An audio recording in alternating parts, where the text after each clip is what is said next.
High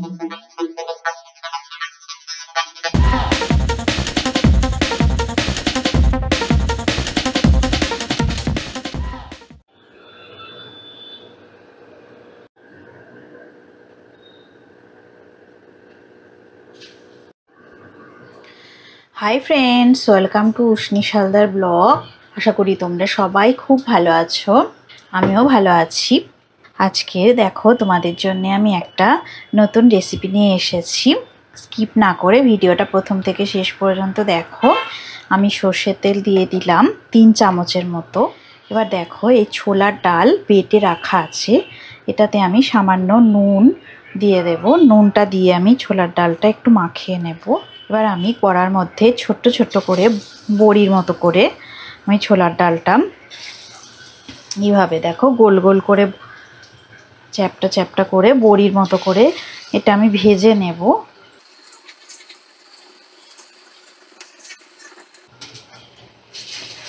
ফ্লেমটাকে আমি medium ফ্লেমে রেখে দিয়েছি।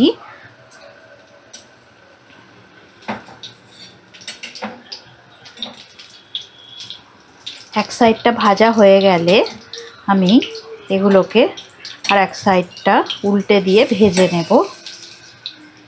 সব বড়াগুলো ভাজা ভাজা হয়ে গেছে, দেখো লাল লাল করে ভেজে নিতে হবে। হয়ে গেছে বড়া ভাজা।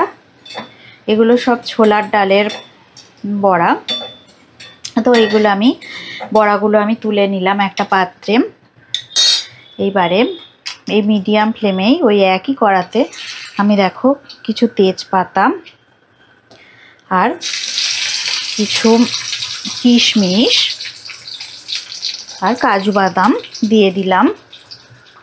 এবার টুকরো করে কেটে রাখা ল্যাংড়া আম আমি এর মধ্যে দিয়ে দেব।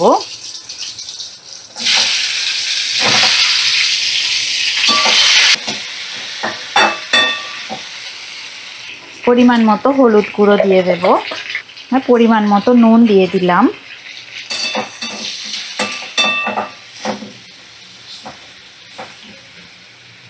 এবার আমি চেরা শুকনো লঙ্কা দিয়ে দেব। মিডিয়াম ফ্লেমে রেখে কিছুক্ষণ 5 মিনিটের মতো নাড়াচাড়া করে নেব। কিছু আমের কাঁচা গন্ধটা চলে গেলে আমি জল দিয়ে দেব। এই কাপের 1 কাপ জল দিয়ে দিলাম।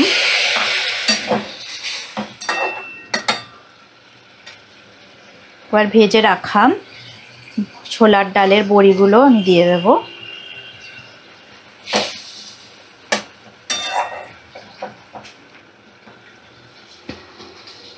এই রেসিপিটা তোমরা ট্রাই করে দেখো, খুবই সুস্বাদু খেতে হয়, এটা দারুণ টেস্ট হয়। ভাত খাওয়ার শেষ পাতে ছোলার ডালের বড়ি, আম দিয়ে রসালি, ল্যাংড়া আম ছোলার ডাল বড়ির ল্যাংড়া আম ছোলার ডাল বড়ির রসালি দারুণ জমে যাবে ভাত খাওয়ার শেষ পাতে। আমি এবারে চিনি দিয়ে দেব পরিমাণ মতো। এই রান্নাটা তো মিষ্টি মিষ্টি হবে, তোমরা দেখেই বুঝতে পারছো। ভালো করে চিনিটা মিশিয়ে দেব।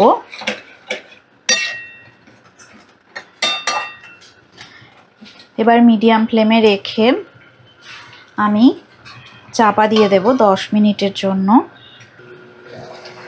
5 মিনিট রান্নাটা হয়ে গেছে। এবার আমি ঢাকাটা খুলে নিলাম। দেখো রান্নাটা একদম রেডি হয়ে গেছে। এবার আমি এটা সার্ভ করে দেব।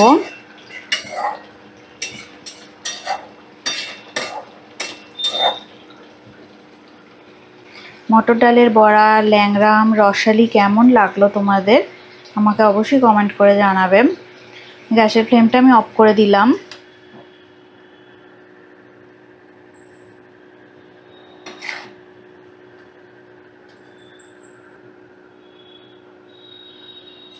রেসিপিটা রেডি হয়ে গেল, আমি এটা সার্ভ করে দিলাম।